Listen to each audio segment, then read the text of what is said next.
نتخذ لهوا لاتخذناه من لدنا إن كنا فاعلين.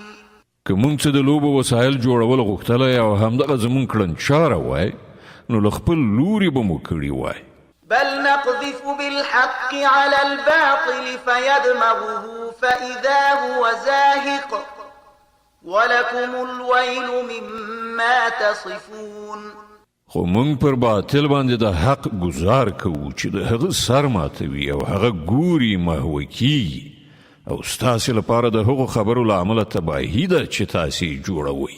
وله من في السماوات والأرض ومن عنده لا يستكبرون عن عبادته ولا يستحسرون. په ځمکه او اسمانونو کې چې هر مخلوق دی د الله دی او کومې پرښتې چې له هغو سره دي هغوی نه په لوی کولو سره د هغه له بندګۍ نه سر غړوي او نه ستومانه کیږي. يسبحون الليل والنهار لا يفترون. شپه ورځ د هغه پاکي بیانوي وقفه پکې نه راولي. أم اتخذوا آلهة من الأرض هم ينشرون. آیا د دوی جوړ کړي ځمکني خدایان داسې دي چې کوم بې ساته د سا په بخښلو سره ژوندي را پاڅول کوي؟ لو كان فيهما آلهة إلا الله لفسدتا فسبحان الله رب العرش عما يصفون. که په آسمان او ځمکه کې له یو الله نه پرته نور خدایان هم وای نو د ځمکې او آسمان دواړو نظام به وران شوی نو د عرش هستونکی پالونکی الله له هغو خبرو څخه پاک دی چې دوی جوړوي. لا يسأل عما يفعل وهم يسألون.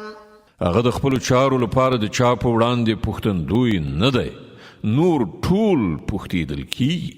أم اتخذوا من دونه آلهة قل هاتوا برهانكم هذا ذكر من معي وذكر من قبلي بل أكثرهم لا يعلمون الحق فهم معرضون.